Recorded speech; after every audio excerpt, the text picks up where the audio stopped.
Arkadaşlar kimse ben yemek yapmayı bilmiyorum demesin. Ahmet Şef'i takip etsin. Emin olun 100 kişilik 500 kişilik yemekleri yapabilir. Mahcup düşmezler. Hem malzemeyi tanıtıyoruz hem de yemeğimizi yapmaya başlıyoruz. Malzememiz burada bir tane orta boy soğanımız var. Bir tane çarlı biberimiz var. Bir tane yeşil biber, bir kapya biber, bir tane domatesimiz var. Şöyle gösterelim, 4 işte sarımsak var. Sırasıyla bunları bir doğrayacağız. Tabi biraz iri olacak soğanlarımız. Bu yemek hem lezzetli olacak hem görseli çok güzel olacak.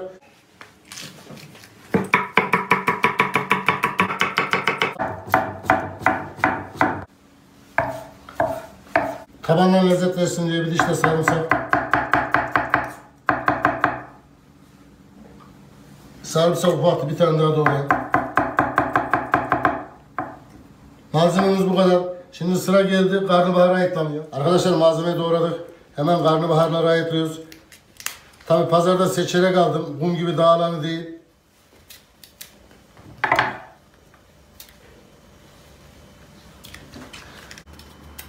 Saplarının uzun tarafını biraz alıyorum. Diyelim ki bu karnabahar çok büyük.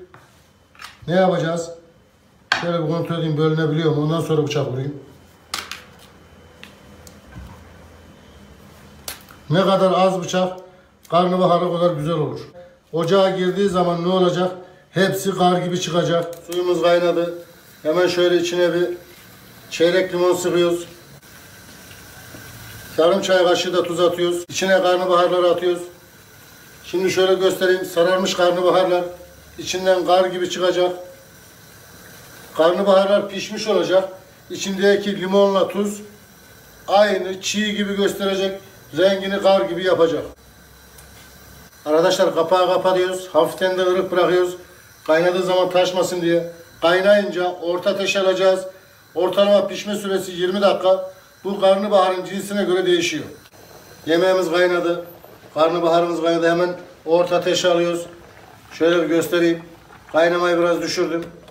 Kapakta yine hafiften bir ılık bırakıyorum. İçi dolu olduğundan dolayı taşma yapar.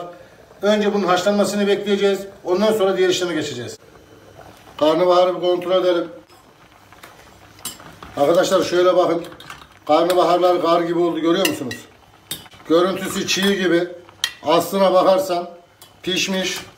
İçi yumuşacık. Bu da tabii tuzdan kaynaklanıyor. Şöyle bir göstereyim. Dağılıyor. Dağılmasına rağmen görüntüsü çiğ gibi. Karnabaharların hepsini alacağız. Üzerinden bir soğuk su tutacağız. İçinde kalan suyu da kullanmak isterseniz bir su bardağı ayırın. Yemekte kullanabilirsiniz. Tenceremizin altını yaptık. Hemen orta ateş aldım. İçine klasik yarım fincan sıvı yağ boşaltıyorum. Yarım fincan sıvı yağ genelde 5 kişiye yeterli geliyor. Elinizde hangi yağ varsa onu kullanabilirsiniz. Zeytinyağı kullanırsanız özellikle yakmamaya dikkat edin. Şimdi yağımızın biraz ısınmasını bekleyeceğiz. Zeytinyağı da beklemeyeceğiz. Direkt soğanla atacağız. Yağımız ısınmaya başladı. Hemen soğanını atıyoruz. İçinde sarımsağımız da var. Tabandan sarımsağı da soğanı da bir yakacağız. Şöyle güzel bir aroması çıkacak. Hemen ocağı orta ateşe alıyor. Soğanlar rengini bir kaybetsin. Şekerini bir atsın. Yemeğe daha güzel bir lezzet versin. Soğanımız iyice kavruldu. Neredeyse yanacak. Tam bu aşamada biberini boşaltıyoruz. Biberini çok fazla kavurmayacağız. Rengini kaybetmesin. Ortalama ne diyeyim size 30-35 saniye kadar. İçine 1 yemek kaşığı domates salçası atıyoruz. Rengi salçanın kalitesine göre değişir. Eğer salçanız rengini iyi vermiyorsa az bir salça daha atabilirsiniz. Salçayı da şöyle güzelce bir kavuracağız. Domatesleri bekletiyorum, biraz sonra katacağım. Hafiften dibine sarmaya başladığı zaman ne demektir? Salçamız olmuş demektir. Ocağımız orta ateşte. Tam 1 dakika geçti.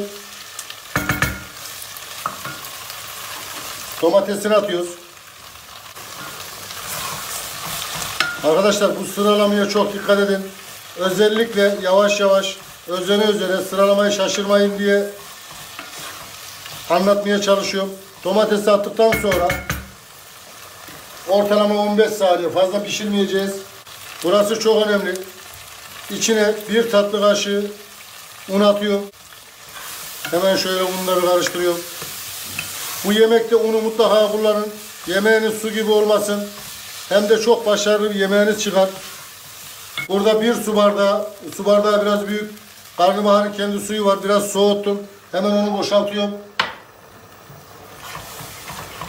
Eğer karnabaharın suyunu kullanmak istemezseniz normal çeşmeden 1 su bardağı soğuk su kullanın.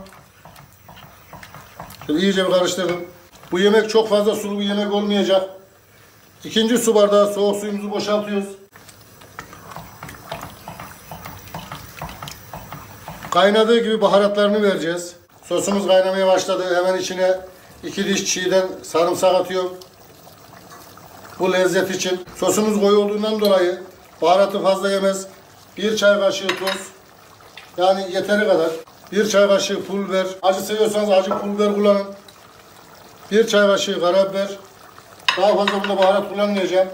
Yarım çay kaşığı da kırmızı toz biber atayım. Kırmızı toz biber yemeklere inanılmaz derecede bir lezzet veriyor. Şöyle bir daha karıştırıyorum. Kıvamını bir göstereyim. Tam bu aşamada ocağın altını kısıyoruz. Baharatları karıştırdık. Karnabaharları yerleştirmeye başlıyoruz.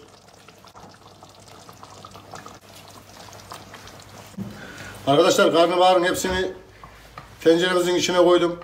Şöyle kenarından soslarına şöyle üzerlerine de bir atayım. Fazla su vermeyin. Tekrar bir daha söyleyeyim. Şimdi bu yemeğin içinde karnabaharlar da suyunu bırakacak. Bu sefer ne olacak? İstediğiniz kıvamda, istediğiniz lezzette bir karnabahar elde edemeyeceğiniz. Fazla bastırmıyorum ki dağılmasın, şekli bozulmasın diye. Sosu her tarafına değdirdim. Kapağı kapatıyorum. Yüksek ateşe alıyorum.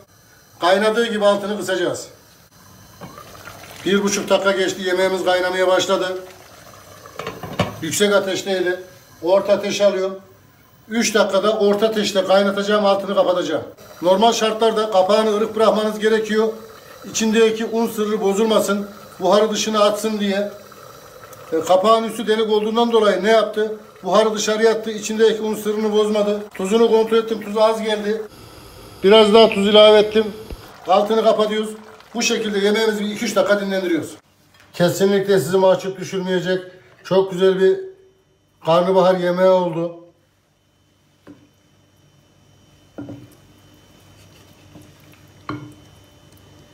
Daha önce de söylemiştim, su ilave etmeyin, karnabahar suyunu bırakır diye. Sosun şu yoğunluğuna bakın, şöyle bir göstereyim. Görüyor musunuz arkadaşlar? Domatesler, biberler aynı canlılığını koruyor. En ufak bir deformasyona uğramadı. O da salçanın koruma özelliğinden dolayı. Kesinlikle tavsiye edebileceğim bir yemek. Sizi mahcup düşürmez. Hiç karnabahar yemem diyen bile bundan 2 tabak yer. Bundan emin olabilirsiniz. Sayfamda 1500'ün üzerinde yemek tarifi var. Yerli, yabancı, tablet hiç fark etmez. Ahmet Şef'in mutfağı yazın. Aradığınız yemeğin ismini yazın. Yemek karşınıza çıkar. Arkadaşlar çıkan yemeği gördünüz. İnşallah hayırlı öğretici video olmuştur. Videoları beğenip yorum yapmayı unutmayın. Ne diyoruz? Kim yapar? Ahmet Şef yapar. Siz isteyin, biz yapalım. Afiyet olsun.